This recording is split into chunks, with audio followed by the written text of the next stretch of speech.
Welcome to episode 5 of the Spectrum of Health podcast. My name's Jav, and today, guys, we've got a very, very special guest, someone I used to go to school with, someone who I've grown to become closer with throughout the years, and someone who I always kind of want to speak to when I feel like I need some enlightening. Miss Chantelle Scott. Hey, give you a little clap. I hope you like that intro. Yes, that was good. I've been trying my best. So yeah, firstly, I want to thank you for joining me. No, thank you for having me. I feel like I've said this for like the last few guests, but you were one of the first people I thought of when I wanted to do this podcast. Obviously, it's only episode 5, so it's quite early. So I really wanted people who I felt had interesting stories to share, and people who like I personally want to know more about your own story. So obviously I know you've been through a lot in your life, and that's kind of brought you to where you are today. So I kind of want to just unpack that, you know, talk about the journeys. And the big thing about this podcast for me is talking about self-development, building a strong mindset, and self-confidence. Yeah. And I think that through someone who's been through some of the things that you've been through, you know, you face some challenges, but yet you're still quite a confident person. You still talk with belief. Yeah. So I kind of want to unpack all of those things.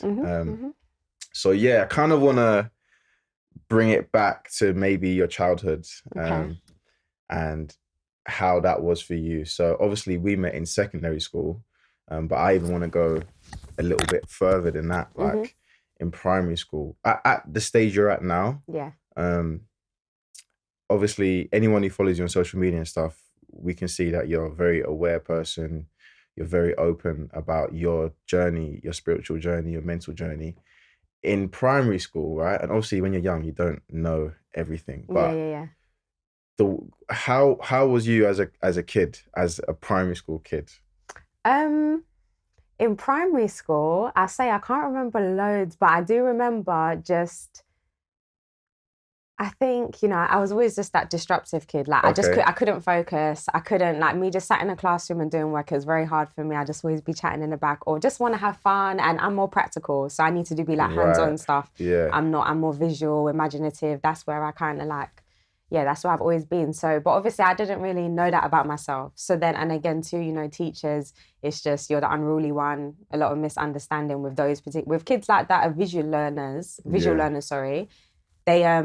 they kind of get singled out because it's like you're not listening, you're not following the book. So yeah, I was always just that kid or whatever. And I think I was just a bit I feel there was like an underlying sadness, but perhaps because I was a kid, that bubbling, that playfulness just always like, I wasn't really aware of it. And then I guess it got worse as I went into secondary and stuff. But yeah, so I think I was just a little playful, just in my own bubble, trying to find myself. I'm Pisces, not that defines you, but you have little traits. And I was very like, it's weird, like half confident, but then much more shy. And I'm sure any Pisces can relate, like very emotional and very sensitive. And when you don't know yourself, that's all over the place. Yeah. So I was kind of like that too, you know, very sensitive and touchy. Yeah. So when you say sadness, right? You said sadness.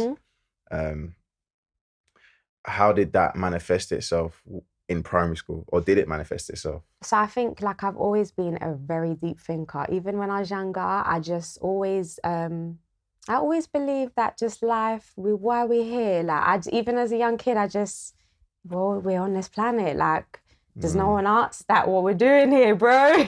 And I think like in the household that I was in is not like that. Like there's no deep thinkers. I'm the only deep thinker. And so, I think my dad was quite a lot more open-minded. So when I used to go to his and stuff, I used to be like, okay, so why does this happen in the world? And why does that happen? And he'll try and give me the answer he could, which was good. But predominantly the household I was in, like, is most of the time there was none of that. So I would just bottle stuff up to anything I would have. I wouldn't ask because then, you know, I just knew I wouldn't get the reaction, or I wouldn't get the answer, or just, I don't know, or I don't know. So yeah, I just held a lot of stuff in. That kind of trained me to hold stuff in Right. and not express myself or not say the weird stuff that I'm thinking because I Yeah. didn't want to feel like, okay, whatever. Yeah. Or you're speaking about Chantelle or were you asking about what life is? I don't know.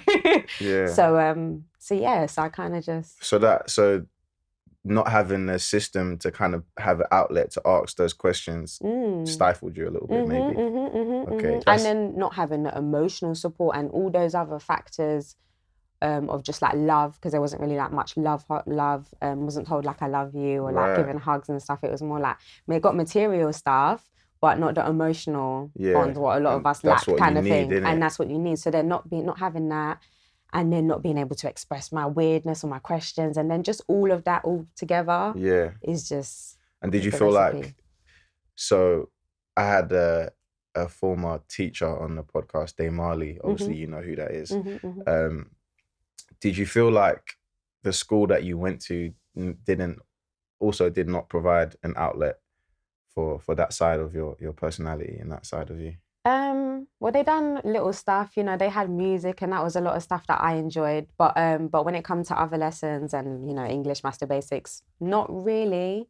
You know, they'd have like you know, when they used to, what was it, the spare teacher they'd have in the class, the assistant teacher, Yeah. who would obviously, I guess, go to the ones that they knew would probably wouldn't be able to focus and try and sit with them. But again, they're not really clued up Yeah. on psychology and how the mind works and how kids are and certain kids, visual, non-visual, all of that. So even though they would come to you, there would still just be that disconnect. You So weren't even getting though that. I know they Yeah. were trying to help and I'd try, the focus just wasn't there. Yeah. So then, and yeah, they don't, especially, you know, I'm 25 now, so I went to primary school like a good amount of years ago. So maybe now, you know, they've gotten Might be better and a different. lot more advanced. And you've got people like Marley, who's much younger and who she's a bit more aware. So now when she's teaching her kids, she's probably going to give them all the stuff that I didn't get, you Yeah. probably didn't get. So yeah. Yeah. So Okay, cool. So, all right, let's kind of transition a little bit into secondary school then. Obviously, that's where I met you. If I was to kind of think back to how I knew you, right, and how I know you now, yeah. it's in my opinion, it's like two different people. It's like two different even I people. look at myself and I'm like, who are you sometimes? So if I think about back then, I definitely think that you had the deep thinker side to you, but sometimes I don't think you showed it. And another side, but I always felt like he was volatile. And we would butt heads sometimes because we're both kind of stubborn, argumentative, whatever. But what I realize is, getting to know you more, is that we were more alike than we may have thought. Yeah. And that's why Which I is was why butting we heads. butted heads so much. Yeah. But yeah, how was that secondary school experience for you, becoming a teenager, growing up? Like, what was that like in comparison to your early days in primary school? So I think, I think that was very hard for me. Like I was in my head a lot. And like you said, I was volatile because I was just lost. Like I was in so much pain. So like as I was growing up now, I wasn't brought up with my real mum. She's she's got like mental health and stuff. So so I was brought up with a different family member and you know, like I said, I wasn't given that emotional support and I wasn't, you know, expressing myself properly from a kid, you know, or only with my dad. So yeah, just like hiding that self. That's where that shadow self is built up, you know, when you're hiding the aspect of yourself or just the full you. So then that was that just manifested. And where I was bottling so much stuff, it was just all, you know, but bottling it up and it was just ready to burst. And that's why I would have angry outlets or be volatile because I just couldn't express myself in the correct way and I didn't know how to. And most of the time I didn't even know why I was feeling like that. But again, I was just confused. Like the questions were just always going on in my mind. What am I doing here? Even in school, where I just couldn't focus and I'd see my peers and I'd see my other friends doing well maybe. And, you know, they're getting stuff they want because they're behaving. And then I'm not getting stuff I want because my mum's onto me because I'm not behaving. But no one's not understanding that I'm trying to I can't focus. I don't know why. Like I need help. I don't know what's going on. But yeah, and I just think, and pride too, you know, like I didn't want to express that because it's like all my friends are doing good. So I don't want to show that I'm weak or that I struggle like academically or that I'm not, you know, that good with writing or whatever it is, do you know what I mean? Kind of thing. Like, yeah, I just think, and not having confidence and not having that emotion support from young and stuff, it just, it just kind of built up, and low self-esteem. It just got worse and worse. And again, you start to get into that teenage aspect where you start to fancy boys. You care what people think. You're trying to look pretty. You're dealing with just whatever else. So you mentioned confidence. Obviously, that's a big that's like one of the sticking points I always want to kind of talk about. Mm-hmm. So would you say in your secondary school years, you were lacking confidence? 100%. Why? Because, as I said, like growing up too, I saw like a lot of just like my family member who brought me up was just quite negative, and it didn't motivate us in the right way. Like I said, that's why I say just emotionally. So there's just a lot of negativity I saw. So I just never had that belief from young, like, and it just, I just wasn't in the environment that was healthy. There was no like outlet for me, and there was no one like to say, yeah, Chantelle, you're doing good, or how can I help you, or this, that, or, and as I said, I had my dad, but I was just so used to bottling it up. I wouldn't even tell him how I felt most of the time, or again, I wouldn't even know how I felt. So, having all of that going on, I just grew just to be, not feeling worthy. And having them questions of why am I here and no one's giving me the answer, I was just so confused, and confused too as to why I wasn't getting that love in the home. So then that hurt me. So then I used to think, okay, I'm not worthy again. And obviously, like I said, growing up in a household, it wasn't my mum. And obviously all the other kids there, it was their mum. So too, I felt like the outcast. And then none of them were like me. So it was just all of that. Yeah. And literally all of that confusion just manifested in your behavior. In my behavior. Right. And even though I had that good little, my dad would, try and say, no, Chantelle, you're good. Like, you're right. You're a smart girl. That one voice compared to the amount of do, it wasn't enough. So, and it's funny because like, even when my dad, like when we speak about maybe my past, sometimes I'll try and explain that, and he just kind of won't understand that, that one voice is just not enough sometimes, not when you're getting it from, or you're in an environment that is so dense down with negativity. Yeah. So with that then, if you talk about maybe some of the external influences on you in those times, and specifically I want to talk about community and the area. Obviously we're from Lewisham. Some listeners won't know anything about how it was as a kid. But explain kind of how that environment, the things that were going on as we were teenagers, kind of the way that we had to behave, how did that play a role in your teenage years? Because I think that for many of us, it had a big influence, and kind of, so for some people, it's sort of determined a long part of their lives right now. Yeah. So how did that kind of affect you?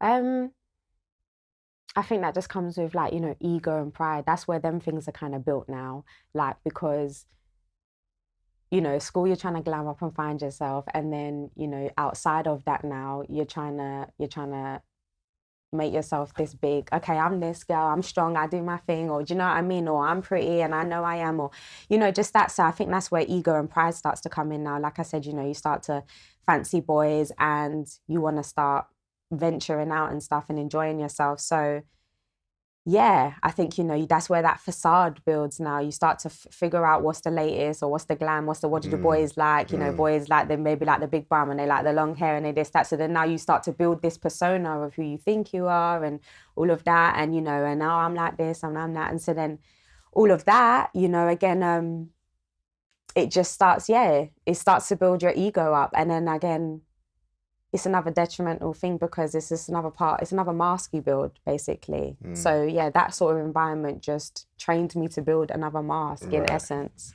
Okay. And wanting to be around, the big boys too, like especially for girls, when you're going out or you start to fancy guys, you want to go for the top dog kind of thing. Again, a part of ego, you don't want to look like you're with someone who hasn't got money and who's doing their thing in school or who's going uni now. You want to be with the bad boys. Yeah. And again, that's just a part of not knowing yourself and not loving yourself and just looking for it on all the external. Right. And not internal. Yeah. Which is kind of a big thing that you talk about now, is finding yourself, knowing who you are. Mm-hmm.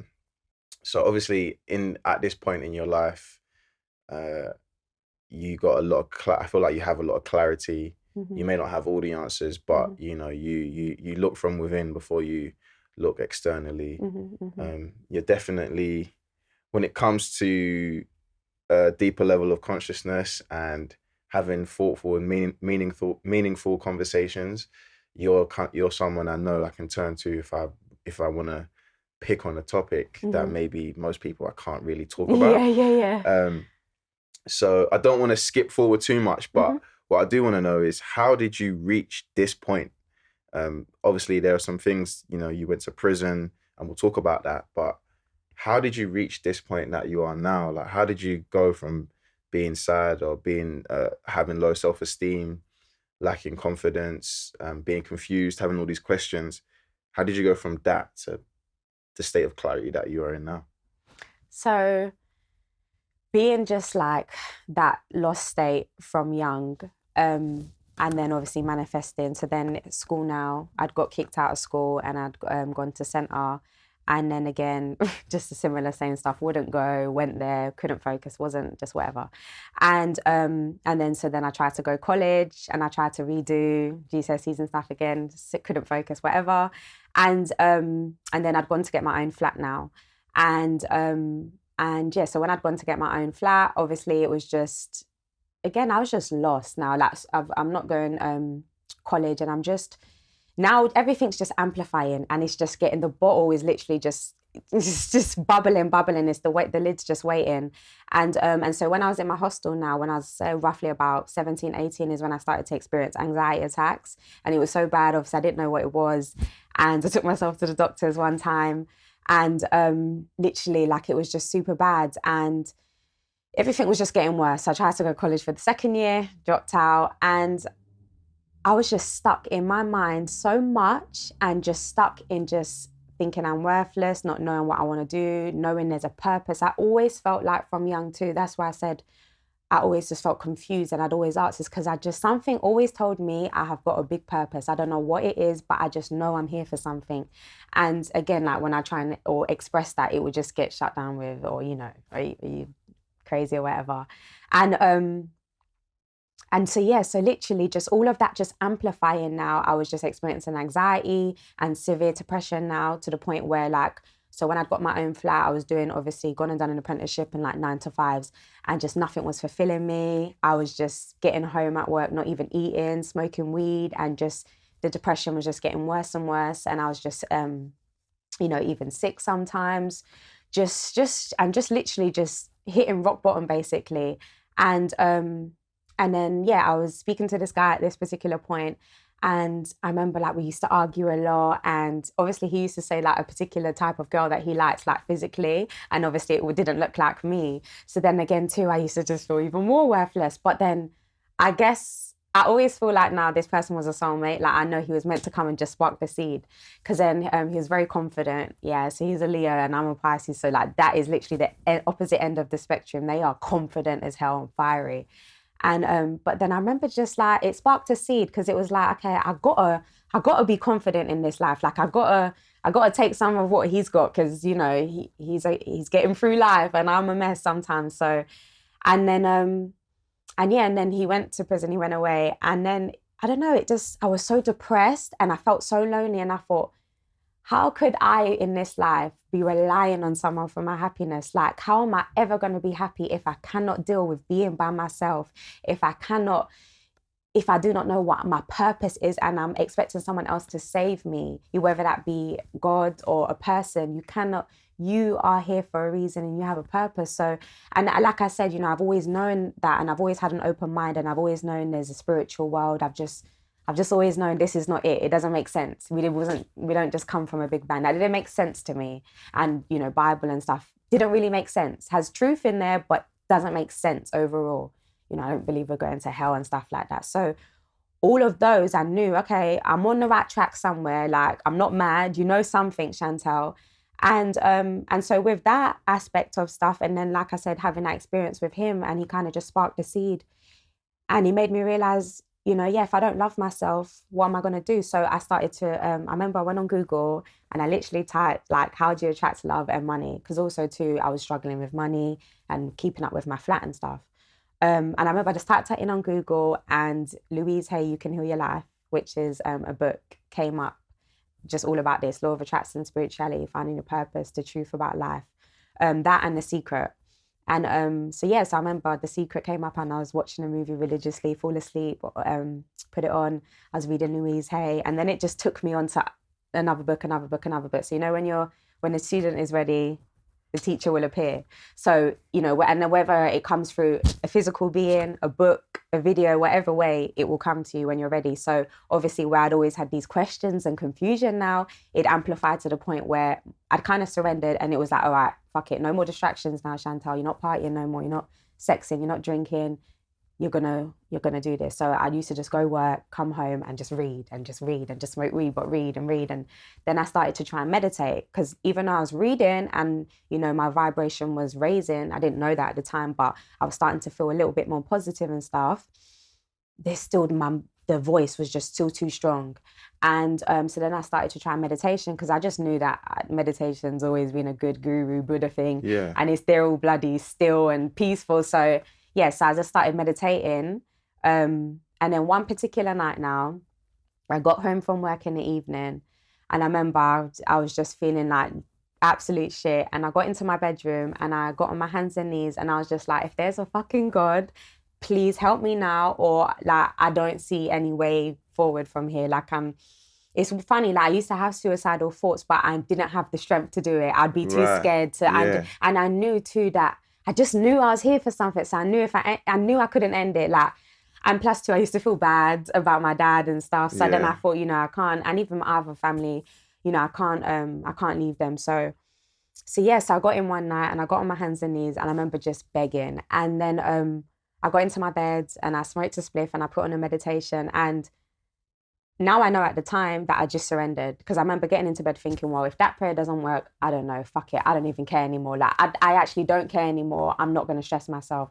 And obviously at the time I'd surrendered. So then I was meditating now, and I remember meditating deeply, like seeing the chakra colors, and then I must have fell asleep, and I woke up the next day and I was never the same again. Wow. And now I know that I'd had the spiritual awakening. Wow. That's a story. Yeah, Wow. That's literally what happened. Wow. So how old was you at the time? So at the time I was 2017, so I was 20. 21? 20? I just turned 20, no, because I just turned 22 dementia, so 21. I was 21, okay, Yeah. Wow. So it took you a long time to kind of get there. So I want to ask you one question. Because I had a previous guest, his name was Healh, and he studies he's studying law right now at Lancaster University, and he always mentioned about the support system, and that's what kept him confident when he was having self-doubt, when people were asking him if he was gay but he was actually straight, and that helped him become comfortable with who he was.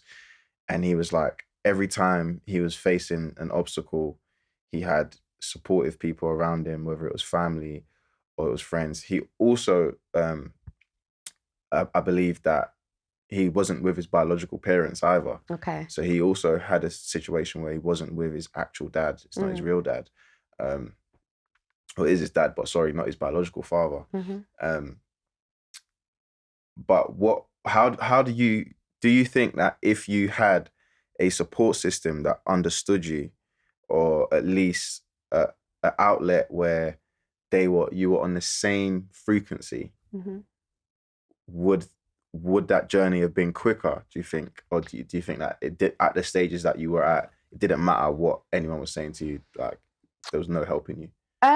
No, I think 100%. If you're around people, if you've got parents or even other family members who are on your frequency, you're gonna accelerate or have a lot more awareness, because when these questions are arising and I go to them now, I'm gonna get that clarity. Yeah. And then that clarity is gonna help with me not feeling so confused and looking for other outlets, because I don't understand and I can't speak and I can't express. So Yeah, I think definitely. So what about your friends at that time? So forget family. What about your friends? Were your friends at that particular moment, let's say from like 18 to 21, 22, like were they on that wavelength? Was anybody around you in your close circle? Or if you had a close circle, like were any of them kind of waking up?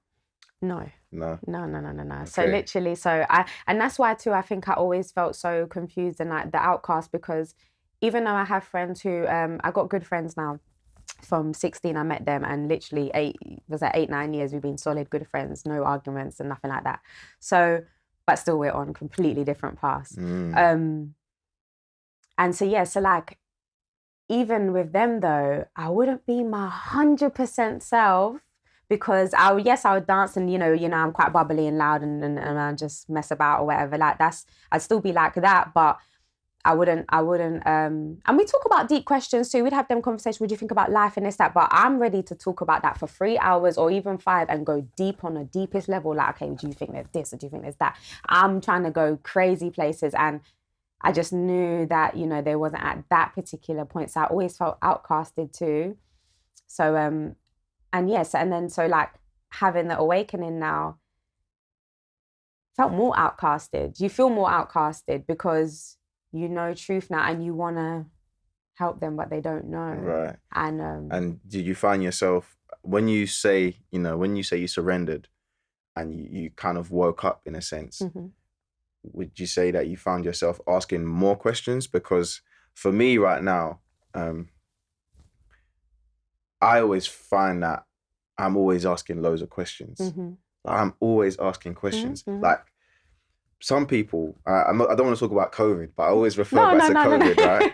And it's a topic, right? It's the biggest topic right now. But like some people, they see something on the news and they just like, okay, let's do it. Yeah. But no one, like, I'm thinking, where are the people asking questions? Yeah, okay. And so like, do you feel like when you surrendered and you finally awoken and that third eye began to kind of start creeping up, do you feel like that made you ask even more questions than you were asking before? 100%. Because it's like that you're never going to stop asking questions, to be honest. So if anything, it might just get a bit less and less, because the more you remember, then, you or even if a question does pop up, you'll probably answer yourself. You get to that kind of stage where you're like, or you'll get the answer and you'll put something that you've remembered together and you're like, so yeah. So it kind of gets less and less. But at the start, definitely a lot, because now that your eyes starting to open, you know that there's more to reality and you know that there's something going on. You start to remember stuff.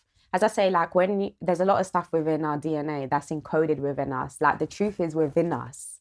Literally all we have to do is remember it. We've not forgotten it. We're not learning it, we're remembering it. So when your third eye starts to open, a lot of stuff that's been dormant, let's say, it starts to wake up in essence. So where it starts to come, you just start to know now. So it's like when I literally woke up, like physically got out of bed and I had the awakening, I remember walking downstairs and literally I'm in my flat by myself and I've gone into the bathroom and I'm looking in the mirror and I'm like, oh my God, like everything's not real, law of attraction, everything that I read in all these books now all makes sense now. Like, so everything starts to come. And so you kind of go through the stage where you're putting everything together and then you got more questions and then the answers come in and you put it together and then you have more, and you kind of do that for a bit until you kind of get to a place where when you have questions now, you go within. You no longer go to books, you no longer kind of go to videos. Not to say that I don't watch them and don't go to them when there's a topic that I don't know, but a lot of stuff, it starts to come from without. And then as you learn more topics, again, more truth. When you watch something, you'll start to remember what you already know about it. And then so it clicks. So you kind of answer yourself as you go along. And then, yeah. So kind of moving on a little bit from there. So you went to prison, right? Now, I admit, we'd linked up just before you went to prison and you was already on the journey. I felt it. We was talking about it. I could see, I was thinking to myself, you've changed a lot. I don't even know who you are right now. We're having a lot of good conversations. So at that time, I remember I went back to America, and I remember, I won't say his name, but a good friend of mine called me. He's like, Chantelle's in prison. And I was thinking, what? I was just thinking, no way. Like, we just went out to eat. Yeah, like, I was just in London. We went out to eat, and she was a different human being. No way. So, as much as you can kind of tell, right? What led up to that? You going to prison, considering the awakening and the mental state you were in. How did you go from almost freeing yourself and, waking up to going into prison in an environment that most of us would probably can't imagine what it's like? So obviously, remember, I just had the awakening in November 2017. So I feel like when you first have that awakening, okay, you're awake now, and you know truth, that this is an illusion, and this is a mental kind of prison that we're in, and a lot of what we believe is true is not true. So, but you still got so much negative patterns within you now. Now you've just become aware of them. Yeah, so now's the job to get rid of them. So you're still going to emanate them out on your frequency, and you're still going to pull in things. And then you'll be thinking, oh, I'm awake now. Why am I getting this stuff? Or why am I attracting this stuff? I know law of attraction now, because you now got to get them out of you. All that stuff that you suppress, that's within your DNA, that's from past lives, trauma, all of that. Now you got to pull it out of you, because you're going to still project it and attract it back. So I definitely think, that played a part. Like, I was still in a place of lack and worrying. So obviously, where I'd had the awakening and I just got fired from my other job, and I was like, fuck it, I'm awake now, I don't care anyway. And then obviously I was thinking, shit, okay, I got my flat to pay for. So I took another 9 to 5. I done an estate agent job quick. And sat at the desk, I was like, nah, this is dry. Like, and I'm awake now.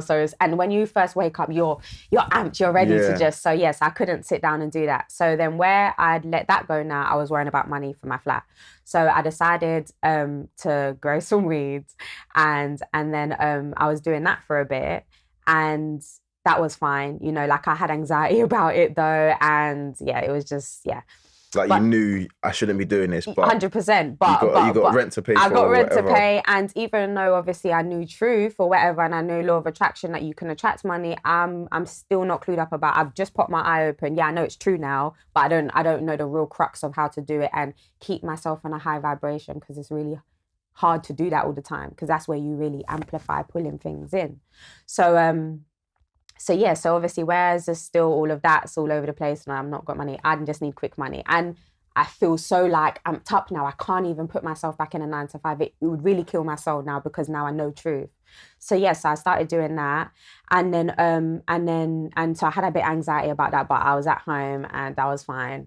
And I was just doing my thing day by day, just trying to like read more now, find out more on my journey. And then I decided, someone called me and they asked me if I wanted to hold a firearm. And they asked me if I wanted to do a favor, and they came to my house, and then it was a firearm. And straight away I had the gut feeling, do not do this. Right. But money, that voice in my head was like, you're gonna get money, you need it right now, and it's gonna be enough to tie you over. So when the person gave you whatever they gave you, your soul, your spirit was telling you not 100%. Not to when do I this. opened the door, yeah, I remember, because I didn't touch it. So when I opened the door, I remember my spirit, because I went to go, and then I remember pulling back, and then I was like, you put it. And then, so I made them put it away. And I remember my gut straight away was like, the pit. This ain't right. The pit, literally. And I just knew it wasn't right.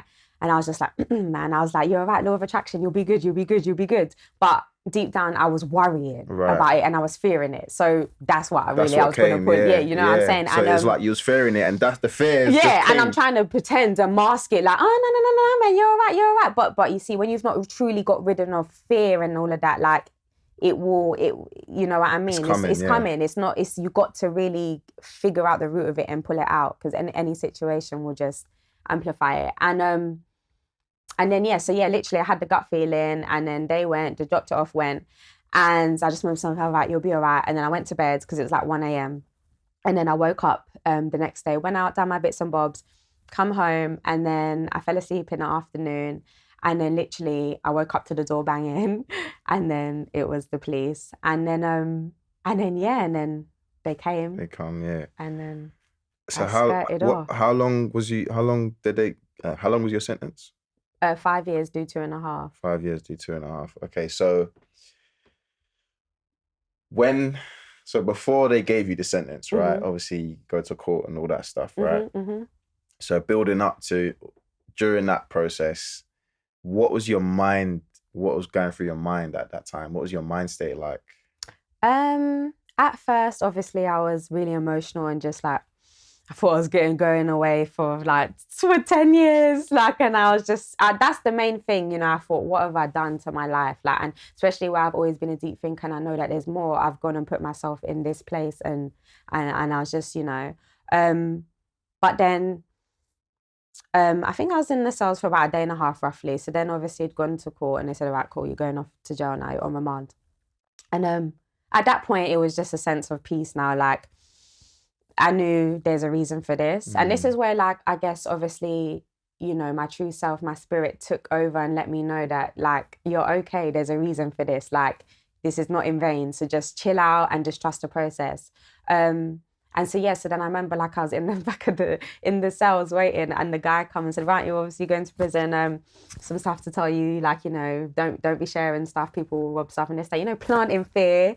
And I remember thinking at the time, like, obviously being aware now and I'm starting to notice stuff. I'm like, you're trying to put fear in me, bro. I'm not fearing it. So I remember just at peace and I got on the bus and then, yeah, I remember on the motorway, I was just so peaceful and I was saying affirmations in my head actually, because I remember saying to myself, right, if I'm in this position, I'm not going home and I'm not getting off the bus. Yeah. So the matter of the fact is you better just work with this because you will melt. Yeah. Like, so then, and I guess this is where the strength started to build and, you know, that higher vibrations taking over too. And I just thought to myself, trust the process, you know, it's not in vain. Even though it can look like to yourself, like, look like, how did I get here? Like, I've just woken up and everything looks all good and gravy. Perhaps this is a blessing in disguise. Right. From externally, yeah, oh my gosh, she's gone prison, meltdown, this, that, is shame on the family or whatever, this, that. Perhaps this is going to be the thing that catalyzed me to. So then again too, I had. So you was thinking all of that. Yeah, because obviously now that I've awoken, I've started to think positively because I know that negative thinking is not true. It's not us. It's we've been programmed. So and we've self-talk. It's exactly that. So and remember, true, it's my higher self now. So when you have your awakening and your third eye opens, let's say, it's you realize you're the observer. You realize that you're not your mind. That little voice in your head is not who you are. Right. If you identify with it, which is what most people do, you get trapped in the mind. And again, too, we've been programmed to bombarded with stuff. So we're not truly thinking for ourselves. We're actually thinking the oppressor's thoughts and other people's thoughts. You're not actually truly thinking for yourself unless you're truly aware and present. So, being an observer, just to like kind of clarify that, is you realize that you're behind thought. So if you're that little voice in your head's going, but you're aware that it's going, well, how could you be aware of that? Do you get what I'm saying? If you're catching it after. Exactly that. So if you can say, okay, well, my mind's just going today. Well, how would you know your mind's going if you were your mind? You'd be locked in. You would never be able to be conscious of your mind. So that's what they say: be conscious. You're being conscious. So if you start to think negative, catch it and realize that your mind's just going off of the oppressor's programming. And then when your mind's thinking positive, it's aligned with who you are because that's truth. That makes you feel good, that raises your vibration. That's how you know positive thinking is true. Right. That's how you know, when you're thinking, for instance, if you say, okay, well, I don't know if something's good for me, or if it's making you feel bad, that's how you know it's not alignment. It's not, right. Yeah. So having that realization upon awakening, I kept reminding myself, on that bus, you're the observer, Chantelle. This is Chantelle is just this body, that mind. You're experiencing this through her.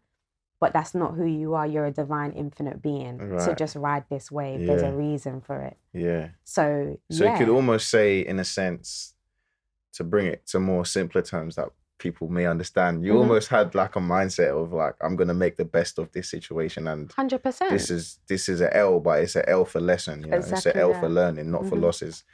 That's amazing that you had that mindset going to prison, but that's good. I mean, I think if I wasn't awake, if I did not have that awakening, and that's why I feel like partially too, like I know when you have an awakening, you know certain truths, and you know that when you came to this earthly plane, there's certain contracts that you knew there was certain stuff that you had to do. Yeah. And, you know, that being your purpose, and you know some life events are actually kind of somewhat co-created, or somewhat you knew you're going to go through something along them terms. So I definitely feel like too, perhaps it was maybe something that was even tied up beforehand. Right. Because even the way I dealt with it, sometimes I look back and I think, no, that must have been planned, because I handled that way too, not easy, but, you know, because I had my meltdowns. But I mean, shockingly, like how you say, to have that mindset, even on the bus. Yeah, because a lot of people will be defeated. Yeah, 100%. Like, a lot of people, they struggle. I've been listening to a podcast called Delinquent Nation, and it's a guy, he's a former prisoner. He was in jail for 10 years, and he only interviews prisoners. And a lot of them say, you know, they thought that it was the end. A lot of them say that. He always asks them, like, what was it like before your first night in jail? Yeah. And they'll be like, oh, well, I just thought my life was over. Yeah. I couldn't see the end of the tunnel, you know what I mean? So when you say, you know, you kind of had that, I'm going to make the best of this situation, to have that mentality is quite, it's a good thing. It's quite surprising. And I like that though, because even though it's not really comparable in the slightest, but I always think about the difficult times in my own life, and people always say to me, right, Jav, how are you always so positive, smiling all the time, blah, blah, blah. I just think in my head that I have nothing to be sad about most of the time, really. Yeah. And anything that's happening, it's happening now, but it's not actually happening to me. You know what I mean? Like, it's never really happening to me. And I can always overcome things. And I think that a lot of people, they really lack in that mentality and that strength to be like, no matter what's going on, this isn't actually happening to me, you know? Like, it's just happening for that moment. Yeah, it's just happening now, but this isn't forever. Yeah, and I think that when you kind of clock that, this isn't forever. Yeah. You can always continue. You can always keep going. And even though it's different levels, talk about like people I work with and I train, I can even break it down to that level where it's like, look, this week your weight might not go down, but this isn't forever. You just got to push through it. And like it happens on multiple levels, but it's people just don't have that mindset. And I always wonder, like, how can we help people to have that thinking, you know, that optimistic and that self-talk. Well, I think too, like, if I did not have the awakening, I would have melted. Like, if I was the person I was before, like, lost, confused, and then going in that environment, I don't really know, to be honest. So yes, I feel like the awakening played a big part. And I feel like in order getting people to kind of have that mindset and to kind of push through stuff is first they have to know reality, kind of thing. Like, you're one of them lucky people that you've kind of just picked it up. Perhaps too, you had a good upbringing, you had a loving mum, so you had a little bit more confidence, self-esteem. Your mum told you, okay, you're good, you know what you're doing. And again, that stuff helps, because then you know, I can push through this, I can get through this, and this, that. So again, a loving environment definitely helps.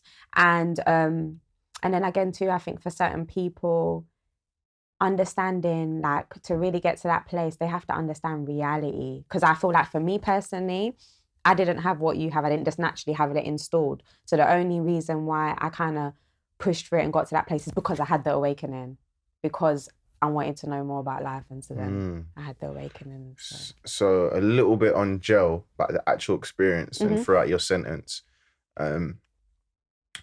Firstly, how did you stay mentally strong in jail? I mean, I think a lot of people have a lot of misconceptions about jail. A lot of people think that it's just some madhouse where people are fighting every day. But actually, from the people I've spoken to, it's not actually as mad as people think it is. No. So, but one thing, obviously, that we know you don't have is the freedom to go and do whatever you want to do. So how did you, like, mentally, what was your mind state throughout your sentence? How did you stay strong? How did you not lose yourself? How did you stay confident in your being? Like, what was that like? So it was like mixed emotions. So like I said, at first on that bus and getting off, it was just, spirit was kind of just coming through me. I was just aligned. Like I was an open channel and I was aligned. So, and I guess again, it was surrender. You know, I surrendered to the situation and acceptance. Those are two big things that when something's going on, you suffer because you're not accepting that that's what it is. And you're causing yourself suffering, and you're not just surrendering and saying, do you know what, fuck it, cool, it's like this. Or fuck it, it's not working, let me change it. And sorry for the swearing. It's fine. So then explicit. so yeah, so like, you know, that's where obviously I was just kind of in that positive mindset. My first couple of days were actually kind of weirdly okay. Like, and I remember too, yeah, so where that guy tried to like plant fear and was like, right, don't share nothing, this, that. I remember, so obviously because I had weed in my system, they put you on a special block where a lot of people take drugs, much harder drugs, but you have to stay on there just so they can monitor you for a bit or whatever. And so I remember going on there, and obviously like almost every single girl was all from like crack and heroin, and literally, I mean, teeth missing, battered, skinny as hell, and I walked in and obviously like normal. So then they was all like, oh my god, like not being big-headed, but oh, you're so pretty, what are you doing here, you're so nice, like, because I'm just like, hi, you're right now. And obviously I'm nicer now because I'm awake, so I know it's be kind and I'm not volatile anymore and stuff like that. So and my vibrations is higher too. So obviously, you know, they kind of just, oh, what are you doing? And like, they was just like, oh, do you want soap? Do you need anything? This, that. So again, too, that welcome, I remember saying to myself, Chantelle, like, and the awakening is all the awakening, everything, you create your reality. So now I know, you know, with my volatile self before, I'd get nothing but drama or drama friends, drama this, drama that. So I'm thinking to myself, that guy tried to plant fear in me. And obviously I have this perception that everyone else does that, prisons, this, that, because I was shook for a second thinking, oh, like, I'm about to go in and have to fight and hold myself up. And when I went in that and I got that now, it kind of reminded me, you create your reality, Chantelle. Doesn't matter where you are. Like, does not matter that you're in this place now. You create your reality. Like, you can worm this as much as you can. Even if you're locked behind this, that, like, you can still be, like, you can still do what you need to do or whatever. Like, whatever's for you, you'll be able to do it. Even if you think, how am I going to get that? It's prison. If it's meant to be, you'll get it. So, you know, again, and especially when I went in there with nothing, because obviously I didn't, you know, all I had was the clothes on my back. So, and again, that guy tried to plant fear, and then everyone was so helpful.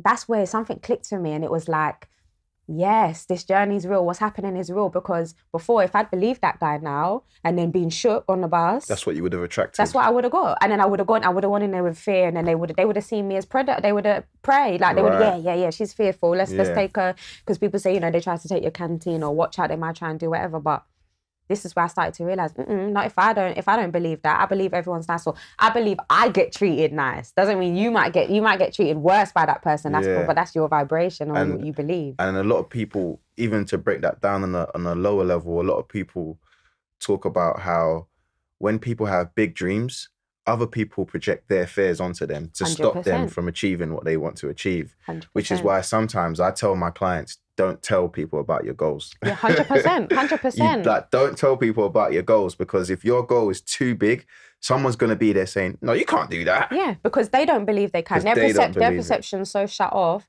that they can't see your bigger picture. It's like, even now, sometimes I have that. I think that to myself, like, I want to tell people, like, oh, you know, I have such big dreams and wanting to do you feel like I have such a big purpose to fulfill, but then they're not going to get it. You know, some people don't even understand frequency in the world. So again, they're just going to look at me like, oh, how are you going to make money off that? Talking about frequency, but you don't know that's how it works. Like, yeah. So, and my brother always used to say this to me, like, and he always used to say, when there's a will, there's a way. He always used to say that to me. And if your mind can believe it, your mind can achieve it. Achieve it, right. And like, I love my brother, so I've got to thank him, because so he would say these random sayings and all these kind of things, and they'll always kind of play a little, even if at the time, to me, it's not a big deal. It's still sitting in me somewhere. And you see, it's so funny how you link that to now with, you had that them random burst where something just told you, nah, man, I'm all right, keep going. You see, like,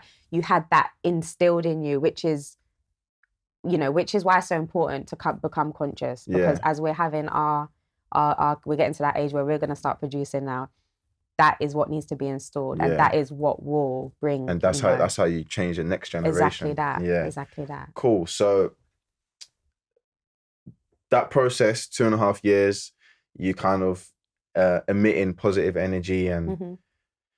were there any people in prison that you found were on the same level as you could have these conversations with, or was you kind of lonely in that aspect of you couldn't really talk about, the spiritual side, your mentality of waking up, or was it just, how was that? Um, so when I went to Bronzefield, which is like a remand prison, I met one person, and it's so weird, like synchronicity. I followed her on Instagram, so obviously where I'd started my journey, I must have followed her, and then I met her on then I met her in prison, Wow. and yeah, it's crazy, innit? And then I remember I saw like a lotus, yeah, like, and I was like, oh, as soon as I saw that, I was like, hopefully someone, so because when I first got there was no one, so.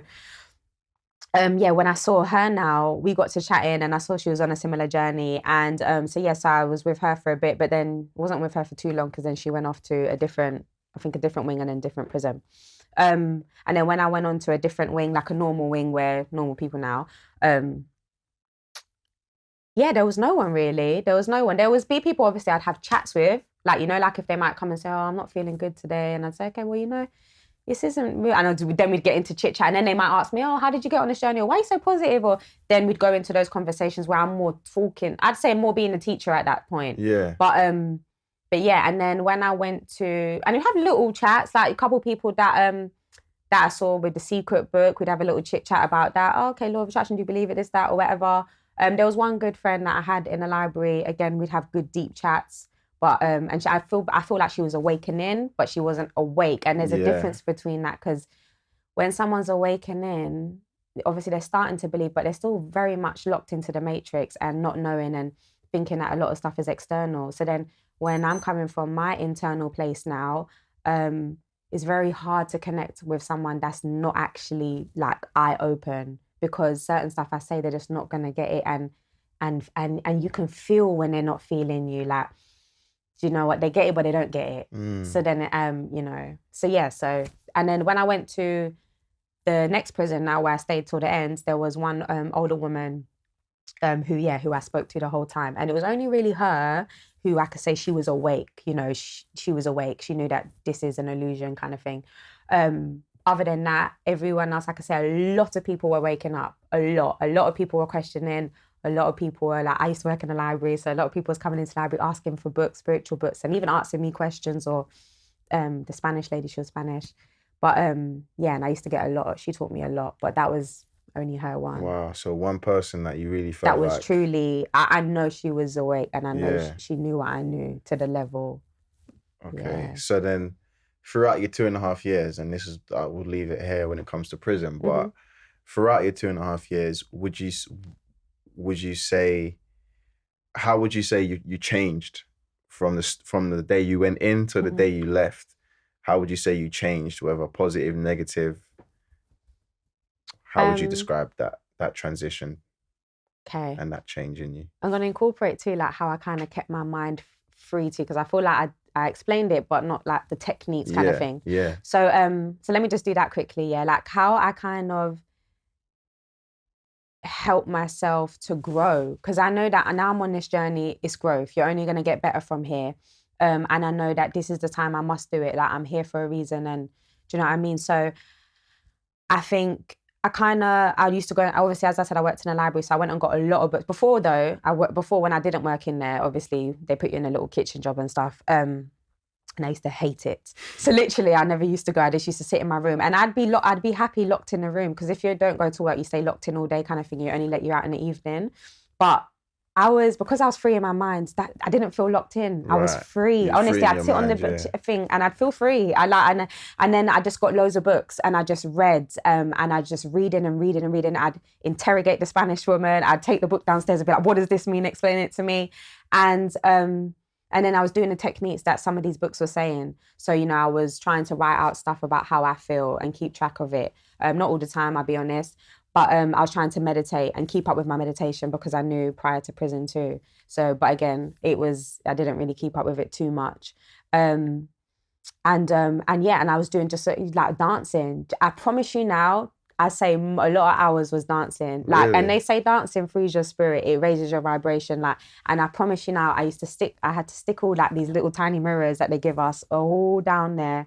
And I just used to dance, and I used to play my music loud. And music's something that's always been, I don't really watch TV, I bang music. And so that was my outlet. Like, I just used to dance, and I know whenever I'd stop dancing and like I'd be like, right, that's enough now, or I'm out of breath, my vibration would feel so high and stuff would just come to me, knowledge. I'd be like, oh my God, I got to write this down, or oh my God, I got to do this. So to where I was doing that, and I started to realize certain techniques now that were keeping me high, dancing, it's keeping me high. Exercising. I started to exercise, could go to gym for free. So I thought I better use this while this shit's free. So I knew that was, helping me. So all of these techniques too, I started to just make sure I was doing them because I wanted to get better. I want to be happy. I want to be healthier. And it's keeping this free. And once this is free, I'm happy. Like, not even, happy isn't even a word. Like, I'm experiencing heaven on earth in my world. Yeah. So, and if I want that to stay, because I've experienced hell and it's not nice, then I knew I had to keep up with this stuff and take myself away and not get caught up in the external, because it was very easy to do that. Go and take drugs or go and do whatever, get involved in bullshit. Like, I had to, and not to say that I didn't get caught up in little situations, because obviously there was times when my vibration would drop and I would distract myself. But a lot of the time I was trying to just focus on me, reading, give myself to myself, and trying to just. So if you could describe it, what would you say the change was from when you stepped out? Okay, and then the change, how I feel like I changed. I think I just grew more and stepped out of my mind to the point where I'm pretty much the observer a lot. So that's where, if you've read or if you've heard about Eckhart Tolle, where he talks about being in the present moment, the power of now, even his New Earth book. Life is now when you wake up, and if you want to get to this awakening and you truly want to be free, you need to become the observer, because that's how you truly experience life. You see the beauty in everything because you're not clouded by your judgments, your beliefs, your trauma, your whatever you think's right and wrong and stuff. So prison just taught me to become the observer, because I know that everything is me. Every relationship that I have, it's not really there to make you happy. It's there to make you conscious. If it makes you happy, that's a bonus. But it's there to make you conscious.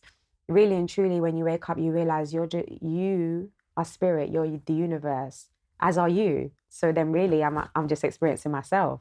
So once you kind of come from that knowing too, and you remember who you are, and you're doing all the techniques, or you're doing all the things that are helping you to do that, you then, you become present, and you truly experience life. Like, and you see the beauty in everything. And even when bad stuff's happening, you just laugh at everything, because it's not serious anymore. Even when stuff's happening, that is super hard, like, just stuff that we're seeing nowadays, that you could possibly think, okay, well, it's got nothing to do with us, or, how is that happening, or this, that. When you see them, you come from such a observer level, a higher perspective now, that, again, you have to take responsibility for all of this stuff, because the reason why we experience this oppression on the planet in any form is because we have all let them oppress us, and we've all been in such a low vibration for so long that they're able to control us. Right. So now if we raise our vibration, it's like, Martin Luther King's famous quote, hate can't drive out hate, only love can. So when you understand that you're coming from the godly universe, spirit, love, and imagine if every person done that, we will be experiencing heaven on earth, And again, once we stop believing we need to stop believing that stuff can control us. If I believe that prison could control me, or that the prison guards can control me, again, I would experience suffering, because I'm saying, oh, they're doing this, or I can't do that because they're doing this. A lot of people say, I can't do that because the officers won't let me. Do you know how much stuff I, like, for instance, over lockdown, for the last 7 months of my sentence, was locked in 23 hours a day. And at one point I thought I was going to lose the plot, like, because we was semi-open, so we was allowed to bowl about till about 8:30 at night, and then we got locked in. So it was that, going from that to straight, it was a lot. And it was boiling hot, 37 degrees. They kept us locked in a room, and it was just horrible, the stuff that That's we a went. bit inhumane. No, like that's what I'm saying. And you know, like at one point, I remember calling my friend. I was fuming. I was like, "Are they taking the piss? Like I'm cooking in here, bro." And then, but again, like where I talk about coming from, looking at stuff from a higher perspective now is laughing. You know what? Let them do what they do, because I know what I know. And when I keep stepping into my truth now, my vibration is going to pull in everything that's meant for me. You know, it's not here right now. Cool, I'm in the cell, but I know what I know, and I know that I am free. Now I know I'm free physically, mentally, emotionally, spiritually. So how could I ever be down now?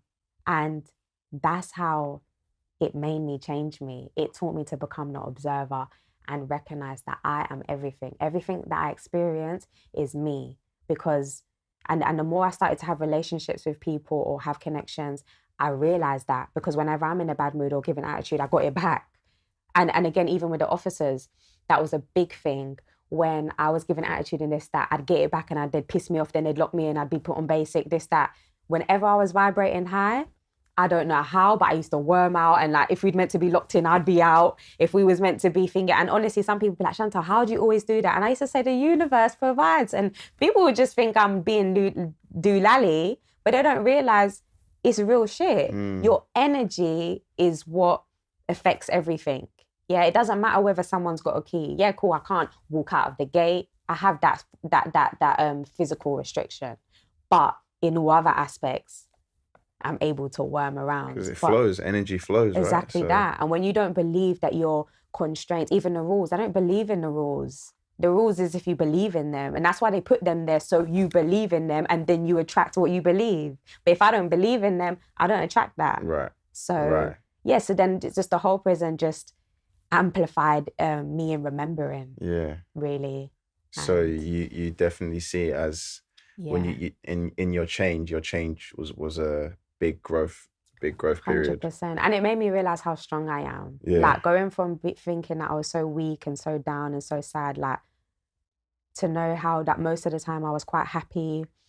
I always just wormed around and got stuff that I want, or attracted stuff. Like I just thought, yeah, it made me realize like, wow, Chantelle, like you have a power, and again, you have a purpose, because for you to be experiencing all of this and this is the way everything's going, there's something for this. There's something's going to happen from this. This ain't happening in vain. Yeah. So that too brings a sense of confidence.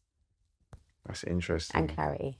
That's interesting. That's amazing that, you know, those 2.5 years kind of, it helps you become better. And also, in a sense, you could say, in a way I kind of see that is almost like you felt that awakening and that surrender before you went to jail. And it was almost like you got put in jail so that you could get better at it. Yeah, exactly that. And almost perfect it. So that. And I feel like to get me away from the distractions. And, you know, again, like I learned, because you don't have nothing in there. So it's like, you have to learn, like, and you learn to be by, look at what I said, I struggle to be by myself. What happened? I get locked in a room by myself. Everything, like you see, that's how life works. Like, you know, what you're struggling with is the universe will give it. You're going to give yourself. Your higher self knows what your lower self needs. It knows that your lower self needs to align up with that. It knows that in order to get the message out. So it does whatever it needs to do to bring that into finger. So, and I think too, just to add, like, it made me just realize that life is a game, and I had fun with it. Like, this journey is not serious. Like I know a lot of stuff, like I said, looks serious, and a lot of situations and stuff. And not to say that you can't have be serious and speak about them and voice them and whatnot, but have fun with it and know that in the end, it's all a game anyway. And you are attracting what you're attracting. Focus on that, and you'll get what you need to get done. Don't worry about anything else, because if everyone just does that, the problem will be fixed, you know?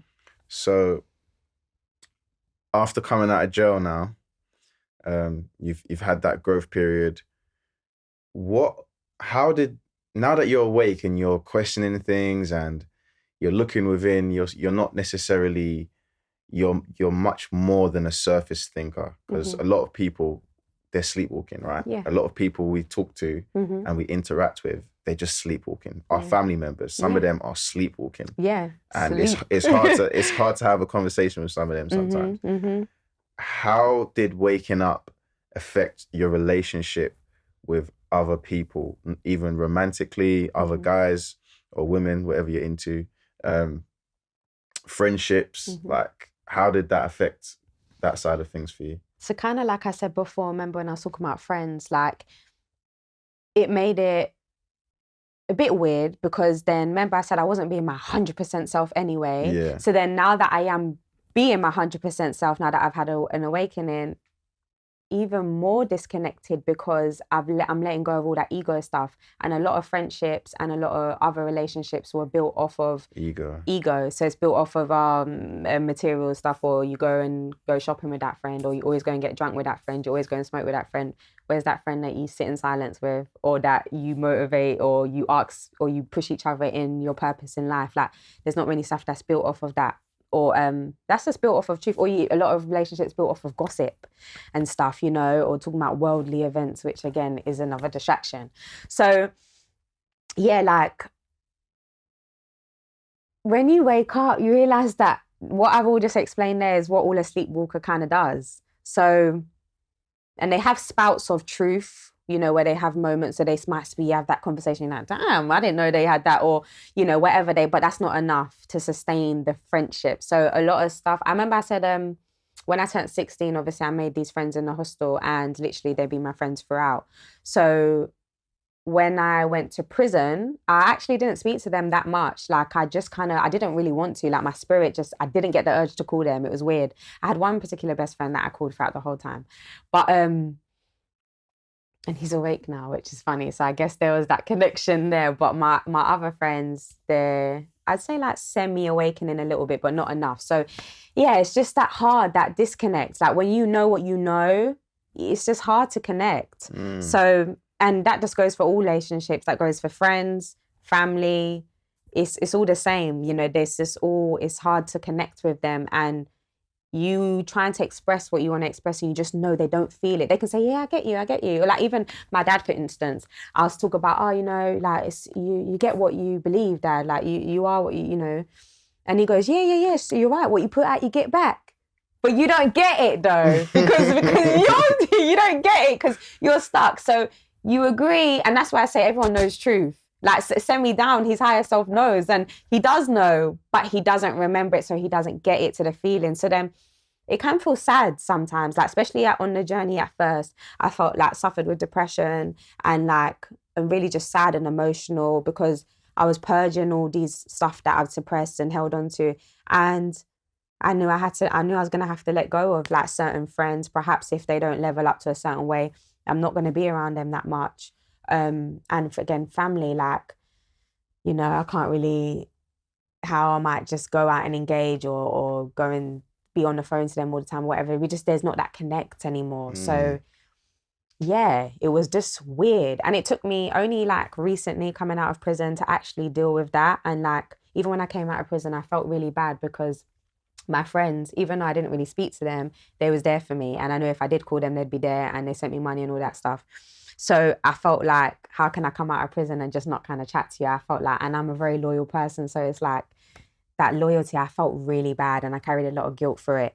And then, you know, I had a coach and he kind of just reminded me, I can't feel bad for going off through my journey and going for my purpose. Right. I have a bigger purpose and I have something to fulfill. So, and it's something that's bigger than me. It's not even me, like it's bigger than me. So, and if they're not matching up to that, unfortunately, it is what it is. It is what it is. They got to kick rocks, man. So, or do you know what? You can keep in contact with them. Like at first too, I thought, oh, I can't speak to no one that's not awake now. And I felt like that for a while.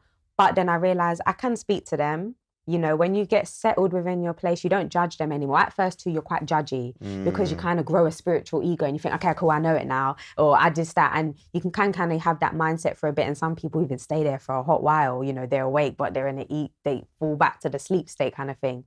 So yeah, all of that, like it just took me a lot to work through all of that. But now I'm at a peaceful state where I'm fine with you not being awake. That's your journey. That's where you want to stay. When you're ready, I'm here. And, you know, I still just keep contact. Hi, you're right. But I don't know, stuff kind of dies out naturally sometimes. Yeah. And again, that's a part of life. So like, would you say your friendship circle shrank a lot a then? lot, a Yeah. lot, a lot, a lot. Yeah, because I find myself alone a lot of the time, which I'm fine with because Yeah. I'm just doing me and I'm growing and I'm finding me still. And um, yeah, and then like there's one or two friendships that I have that, funny enough though, yeah, one of them's awake. Yeah, they're all two of them are awake and the other one's awakening. They're the ones that I chat to Yeah. mainly. Yeah. My other friends that are not really there yet, I don't really chat to them that much. Yeah.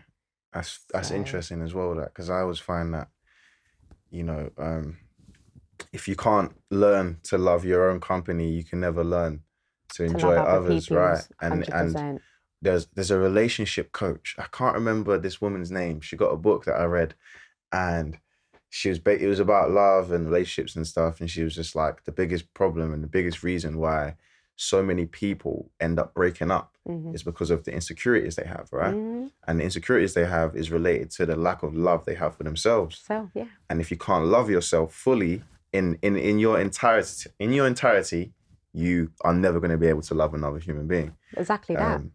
So it's quite interesting that you say that. So obviously, you know me, you know I'm a coach, right? Health and fitness, all that good stuff. So a big thing that we always talk about is your veganism, right? And your journey of kind of giving up meat and all that. What has turning vegan done for you? Why did you turn vegan? What are some of the benefits? Is there anything difficult that you found? I can tell you right now, the reason I can't do it is the chicken. I'm still trying, but the chicken, I'm trying. You'll get there, man. But yeah, like, talk to me about veganism. Like, why? First of all, why? Why did you decide to do that? So when I had my spiritual awakening, like literally the next day when I had the eye popped, I remember I went downstairs in the evening and I'm just in that high R state. I'm just in the R state, yeah, and I don't really have any thoughts. So obviously, like I said, I'm not really aware of what's going on. So at one point I thought I was going mad a bit, like, and so, yes, I went downstairs into the kitchen and so I cooked meat. And so I cooked peppered steak and rice, some mac and cheese, some coleslaw.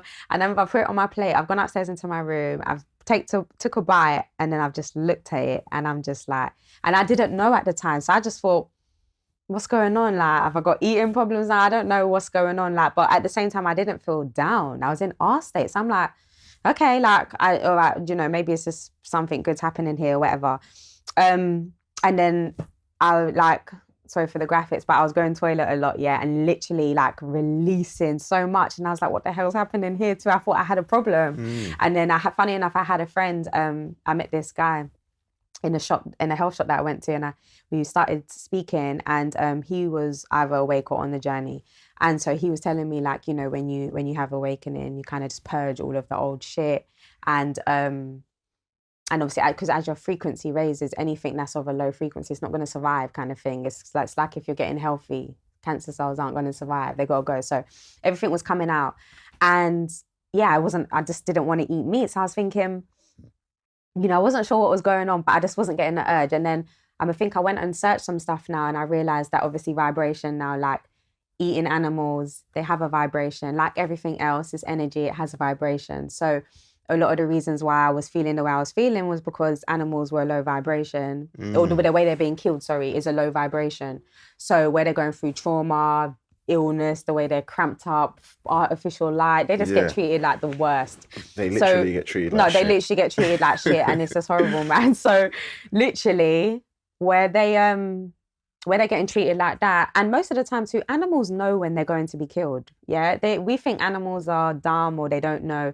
They know when a cow's being carted off, the cow behind it knows where it's going. Yeah, the fear starts to build or whatever. Or again, when they steal the mother's baby, other cows see that, they witness it, they have feelings, they sense it. So again, too, when it's like now, if you knew someone was about to kill and drag you, fear's gonna start to build up, and then that releases certain stuff I don't know the scientific names, but it releases it within your body. So then again, too, energetically now, that gives off a vibration. And so then now when you're consuming that, you're literally consuming the low vibration. And that's why they say, obviously, too, it's important that you can bless food. You can bless meat and stuff, which is good to help raise the vibration, or, you know, try and buy organic or whatever, where it's killed in a more natural way, or it was let roams around and was like free range. Free range, that's it, sorry. And it dies naturally or whatever, because it's not got the vibration of torture. It's not, they was living a happy life, so it's a much better vibration, cleaner most probably, not injected, not pumped up, all of that. So, you know, I don't judge anyone who eats meat, and you can eat it a bit better and this, that, but you know, there's so much more to it. There's the vibration. And if we want to stop all suffering and oppression in any form on this planet, that's a big part of it, because it affects our vibration and it affects the vibration of Mother Earth, the planet. Like the way that we've got these factory farms and this, that, it's not natural. Yeah, it isn't natural. It's not natural. Yeah. Like they've got cows in lined the little, up side by side. They like can't even move. Yeah, it's mad. Like it's not natural. You know, like in the back in the day, you know, even if our ancestors and stuff, they consumed stuff, it was natural. You know, they went just fishing naturally, or yeah, they were hunter-gatherers, and a lot of the time they ate veggie, and then they ate on certain occasions, or if they could catch something. But the way we do it now is so systematical, and they pump it with chemicals. They got a bag of illness because of the way they're being chicken in their one leg, one arm. Yeah. They cut out the cancer of it. All of that stuff I started to become aware of and knew the truth about it and what they do. And they dye the meat to keep it. So when we buy it from Tesco and all of that, it's bright red, but in actuality, it's all dye and chemicals. So obviously, I started to become aware of all that. And most of the time too, is that information's out there. But when you're asleep, I remember, I promise you now, someone said to me about being vegan when I was asleep. I can't remember who this was. And I remember saying to myself, no way, I love chicken. I was laughing. And I promise you now, when I look at myself and I think, wow, like, who am I? Yeah. But when you awaken, you realize I can't be a part of that. Yeah. You know, as I say, you and me, I am you. It's the same with animals. Again, we look through life through our mind and through our perception and what we've been programmed and all that sense. So you look at them as different or external or separate. But in actuality, when you understand the nature of life, you're connected to everything. Everything is you. So I can't do that to them. They're me. Again, I want to stop the suffering on all forms on the planet. You know, again, if we want to stop other stuff happening to humans, everything is a reflection. We weren't, or how was we locked up for the last year, treated, just whatever, playing with us, up, down, this, that. What do we do to animals? Lock them up, treat them, up, down. Like, inject you see, them. every inject them. Everything is a reflection of our internal stuff that we have done and that we continue to give into. And you know, again, understanding that too is understanding that all of that systematic, the way they push food and they push junk food on us and meat and certain stuff like that, and they tell you, oh, you need it because of protein or because you need it because of calcium. It's all a lie, because you can get more calcium from kale than you can milk, and you're not a baby cow. Baby cow's milk it's got certain stuff in it that is growing a baby cow. Yeah. It's not growing a human. Yeah. That's why your mother has a breast milk. You're meant to feed her, and then after that, that's it. You don't need calcium when you get to a certain whatever. So again, we have to understand that nature and the way everything's aligned up, we have everything we ever need. So like, obviously, we grow up in London, Western education. Mm-hmm. There's a lot of people that will say, oh, but the science says this, the science says that. Obviously, there's different train of thoughts. How do you combat or argue against people who will be like, well, the science says that we need this in our bodies and meat provides this, or you know what I mean? Because that's probably the battle I have, right? Yeah. I always say to you, like, I'm still in the matrix. Yeah. But I accept that I'm in the matrix. No, you're not. 100%. I'm aware that and that's what will free you. Right. Like, I'm aware that I'm in the matrix. Yeah. I just can't see I can see the route out, but it's like, there's a barrier, right? So how do you combat and argue with people who might be like, yo, you know, there's protein in this and I need to get this amount of protein to have this, and if I go vegan, I'll be deficient in certain things in my diet, so on and so forth. Like, how do you combat that? What do you say to people who are following the science that we are told? Well, I always say to question everything. Like what? Because they say it, that is true. Like, it doesn't, you know. So, yes, I always say question everything. And then also too, I say, look at some of the animals in the world, the strongest animals. Is it rhino, gorilla, elephant, or whatever else, cow? They're all plant-based. Yeah? Like, a lot of stuff that we're taught, you know, again, we're taught that we need protein and that you can only get it from meat. The when you eat meat and the protein in it is secondary, you're eating secondary protein because the animal has got it from the plant or they get it from wherever they're fed, the hay or whatever it is. So they're secondary. So really and truly, why, if you want protein at its best, wasn't it best you go to the source? Yeah. Same way if I want, you know, spiritual information, do I go to you or do I go to source? Yeah. Like, so again, it's the same thing, you know, we're bamboozled into thinking that we need this or whatever. We don't. Again, we're taught that in school science. A lot of that stuff is bamboozled in that way for us to be confused and for us to think that we need. Bless it. Thank you. Don't worry, for I'll us edit to. that out. Thank you. I was thinking that. I'll edit that out. But yeah, so a lot of stuff that we're taught to consume or whatever, it's not actually natural, you know. So I explain that to people, you know, go and research it. I don't really go too deep because I'm not here to debate and argue with anyone, but I plant those seeds, you know, those questions that, who told you that? Look at some of the strongest animals. Again, if we know that the source comes from there, wouldn't it be better to go to the source? Again, too, then I talk about obviously health, you know, like health is such a big thing. Like if you want to be completely healthy, in actuality, it's best to cut that stuff out. Obviously, if you're awake or you're coming to this journey, you can understand the vibration essence of it. And even if you're not there, you still understand that a lot of illness comes from the stuff that they do now. Like I said, like it's not like natural anymore. Like if you're going organic and you're trying to eat as clean as possible, then perhaps that's a bit better, you know, and you're finding it hard or you don't want to let it go, that's cool. But really and truly, a lot of stuff's not healthy anyway. You know, a lot of the meat is pumped with chemicals, it's sick, there's pus in it, all of that. Again, fish, it's got a lot of mercury, all of that. You can get omega-3 from other plants and stuff. You don't actually need fish oil or whatever they say that you need. Do you know what I mean? So again, it's about becoming clued up on what's actually true. And knowing because a lot of stuff we was taught in school is a lie. And that's where, though, you have to start questioning that. Yeah. You know, because if you believe everything you was taught in school, then... it would be... But, yeah, you have to start questioning and knowing that, you know, and that's when I bring up to other people, like on Instagram, that perhaps that I follow, that I know who are living completely happy, healthy, at their fittest, finest being vegan. Yeah. Like, I feel at my fittest, finest being vegan. Right. And that's what I was going to kind of move on to. In terms of how you feel physically since turning vegan, energy levels, you know, sleeping, even like internally, and I don't want to be graphic, but like your shit, your pee, like how has that changed for you? You don't talk about shit and pee. No, so no, you know, you're meant to have like a bowel movement about 2 or 3 times a day. Like now I have that. And I can identify when certain foods don't. Like if I have like white bread or white flour or whatever stuff like that, I can feel it, you know. Just my skin is not the best right now, but I also realized too that a lot of stuff is internal. It's not always food, but food plays a part. It plays a small part though, you know, it does play a small part. But yeah, a lot of stuff internally. But nevertheless, though, most of the time my skin is very smooth. It's quite clear.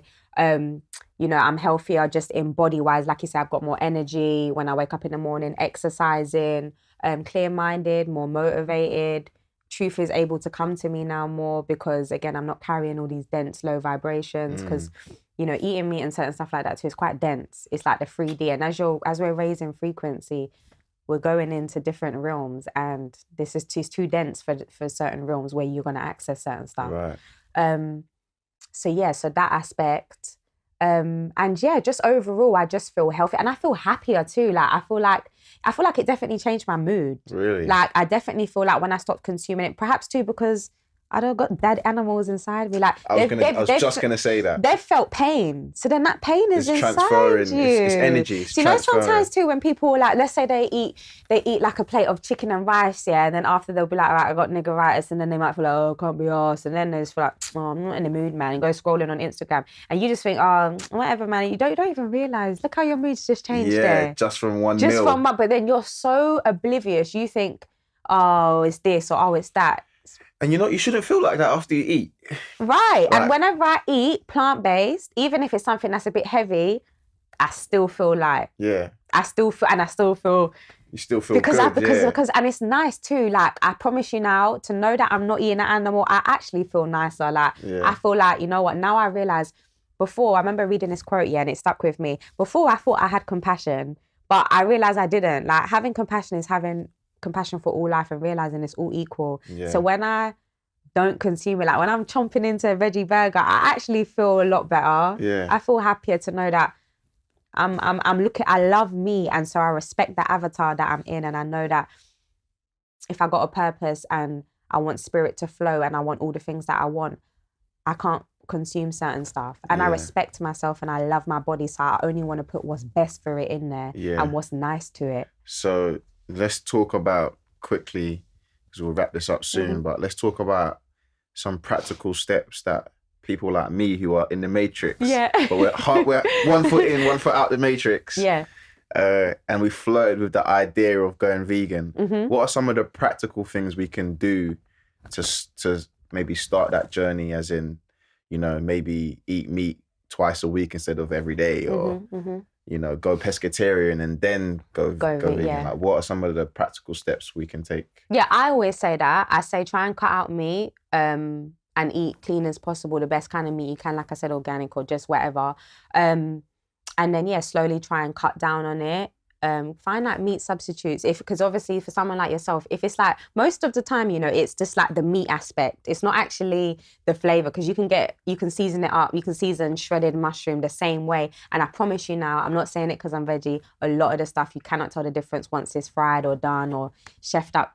So I think finding substitutes, so then you feel fulfilled, because that's what it is too, that mindset. Your mind is like, no, I don't feel full up, I don't feel fulfilled, that doesn't feel like meaty. A lot of people say that's that. That's what it is, it's meaty, like, it's like, I don't feel feel fulfilled. So find like a lot of meat substitutes that you can play around with and see what works for you, what you like. Like, I don't really recommend the fake meat substitutes. I'm talking about like shredded mushroom, jackfruit. I don't really like, and if you do enough of it and fully, you'll feel all right. But I don't really. The fake meat substitutes, like it's kind of like junk vegan, and a lot of it's got like soy and stuff that's not really good for you anyway. But there is stuff out there that is good. They got like pea protein. So certainly, you just have a look on the ingredients. If you care about what you're putting in your body, you'll look. Yeah. Do you know what I mean? But so just try and find alternatives like that. Cut down slowly, like you said, auto pescatarian, then vegetarian, then vegan. Because I just hopped, and that was very hard, and throughout prison, I ate vegetarian because I would have died.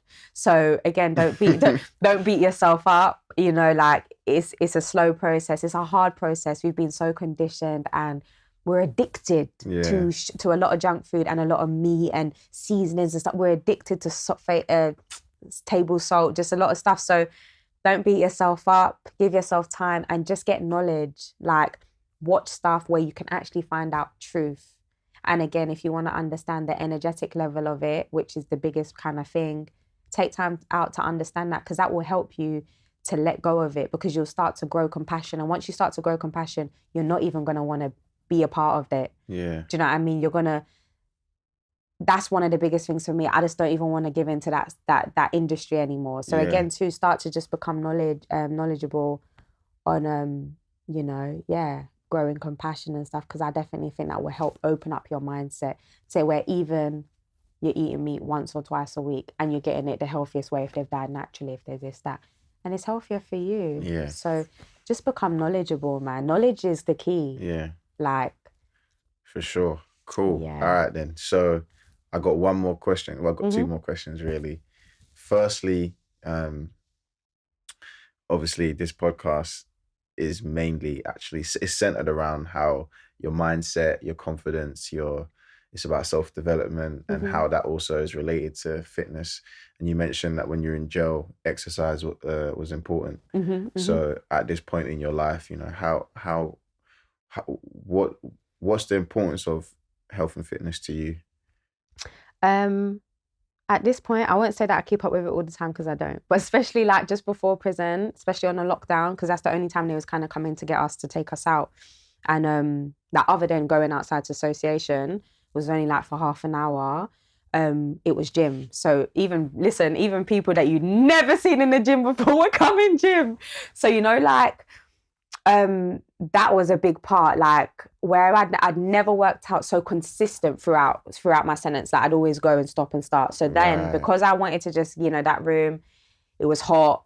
I wanted to exercise. I wanted to get better too. And I knew I was coming out. I just thought, you know what, let me push myself. And I know the impact it has on you mentally. Like when you're doing a workout and you can push through something that you feel like you cannot, your body feels like it can't, feel like you're going to break this, that. When you push through that, the mental strength that you have when you finished a session, it's a no-brainer. Yeah. Like it's actually a no-brainer, and again, you just need to push yourself through certain stuff.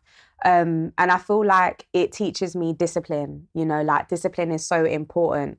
And I really know that I need to master that in order to fulfill what I need to fulfill. So I wanted to discipline myself. Again, I love my body and I want it to be healthy and I want to look after it. I know that if I do not move, my back gets stiff, like a lot of problems that we have is because we don't move and we're stagnant. And again, too, energy, the life force, when you move, your energy starts to flow.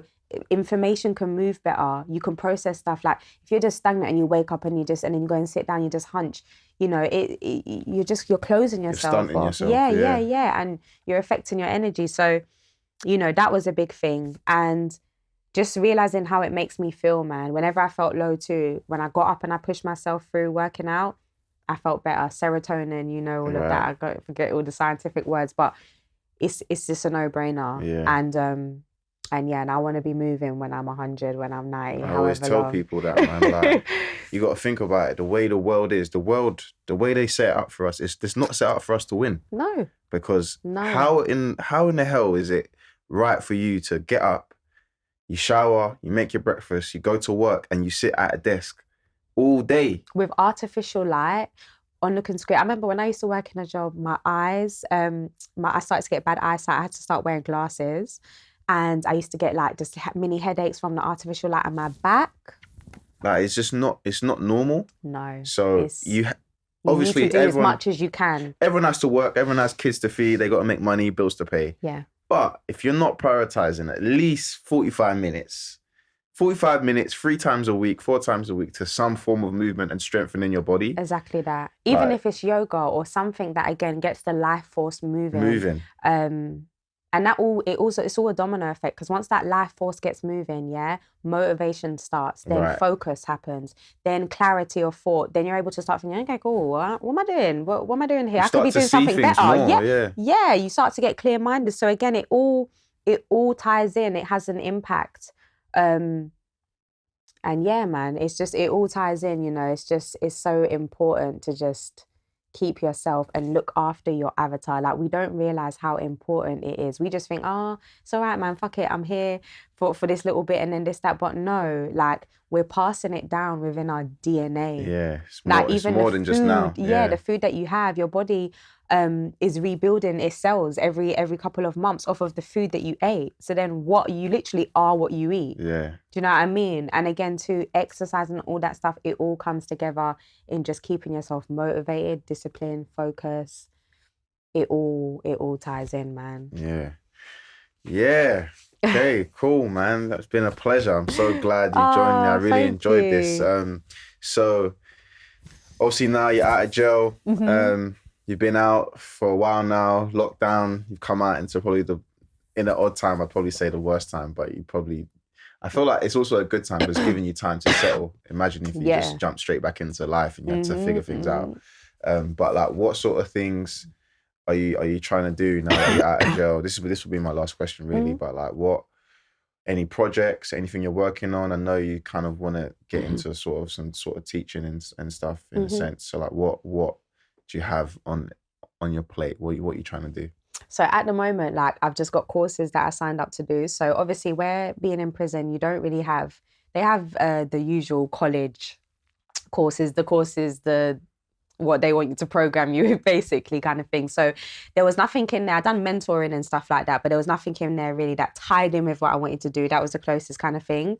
They had like counselling and other courses and this, that, but nothing really resonated with me. And like I said, I'm not really academic.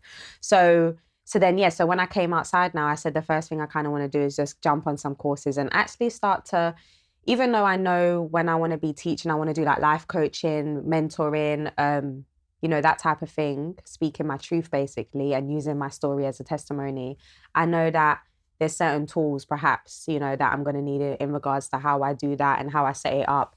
And even just understanding how I can deliver the truth, you know, because sometimes like on this journey, it can kind of just blur out, or you can get lost track and we can come off of topic and you can just roll into so much stuff because there's so much stuff to get out. And, you know, so again, I just want to learn certain techniques on how I deliver stuff. Because there's so many people too at so many different levels. So you have to know how to kind of hit home for everyone in a certain way. And yeah, just gain more knowledge because there's always more to learn. There's stuff that I don't know, or that I haven't remembered yet, should I say. And so yes, I just said I've only been out for 6 months. So I said I just want to use this time, even if it's for like the next year or so, where I just do all the courses that I'm doing and slowly start to write my ideas down on stuff that I want to execute. And then I can start to think, okay, cool, how, not so much how, because the universe does the hows, but it's more so what can I do where I can take my action and then the universe can align with me, you know, because obviously you have to take action, in certain stuff. So like I said, the action that I kind of got advice, or my spirit kind of said, is just do certain courses, get certain stuff knowledge up, like mindfulness, life coaching courses. And also another course, learning about it's called the Mayan calendar, or the ancient name is the Olmec. And when you start to align with that, and I'm starting to remember that, should I say, you actually realize how it's really aligned with life and how the whole synchronicities, each day aligns with your chakra, the energy, how you actually, when you're in alignment with that, you have much more clarity on what your purpose is, what you're here for. Because just to quickly say it, obviously, again, most stuff we've been taught is distorted. So this calendar was made up for a particular reason. I'm sure you can go and figure out why, because that was for another podcast. But yeah, so again, it's distorted. It's not in alignment with who we are. It's each month's different days. It's just all, and that's why partially too we're out of alignment, where it goes so deeper in, we don't know who we are really, and how we're truly meant to align with nature and with the cycles. Like even for a woman, the Mayan calendar is linked up with her menstrual cycle, the birthing, you know, how a kid is conceived for 260 days, the cycle, which is 9 months roughly if you come out on time. That actually links up with, in the Mayan calendar, it's got kin numbers. So each day it tells you, when you find out your kin number, it tells you about your purpose, why you're here, certain stuff about yourself, so then you can link it and understand the energy that you bring and why you're the way you are, kind of thing, and how you carry traits of other kins. So again, that's linked up with nature's cycles. So when you start to understand that now, like I had a breakthrough the other day. So as I've been doing these courses, I was kind of thinking, nah, I'm giving up. I can't be asked. I don't understand it because it's too much. It's confusing. And how do I learn about that but still deal with it's called the Gregorian calendar, which is our calendar. How do I deal with that normal calendar now and try and incorporate both? So, but then I had the click the other day, and when I realized that this calendar literally is aligned with us so perfectly, even down to the geometry and the numbers, it made me realize this will actually be such a big catalyst into me deepening or remembering more of my purpose and why I'm here, and how my energy, why it's the way it is, and why I feel compelled to talk about certain topics. Right. And why I feel like I'm in this avatar, this mixed race body, because I feel compelled to talk about certain white stuff, black stuff, all different stuff. So it makes sense to me more now as I'm finding out about that. So yeah, I'm taking the time to try and understand different stuff that I feel, that I know is going to play a big part in me then speaking truth now and taking my purpose forward. Yeah. So and I was working for a little bit. I was working in a Caribbean food shop, as you know, for a good couple months, like 4 months or so. So when I came out of prison, I had about a month's rest, and then I jumped straight into work. But again, I felt a bit like, oh, come on, man, this is distracting me from, you know, what other stuff I could be doing, kind of thing. So that's why I took the time out to say, let me just do me for a bit. And cool, man. Well, thank you. I really appreciate you for joining me. It'll be interesting to see, you know, when you are ready to kind of execute. I'll definitely be keeping an eye on that. I'll put your social media in the description. So if you guys want to see more Chantelle's journey, it's definitely worth following. Some interesting lessons Thank that you've you. been posting recently, and I really enjoy watching them. So I'll be keeping an eye on that. So yeah, episode Thank 5 of the you. Spectrum of Health podcast. Hope you've enjoyed it. Don't forget to like, subscribe, all that Yes. good stuff. And peace. Peace.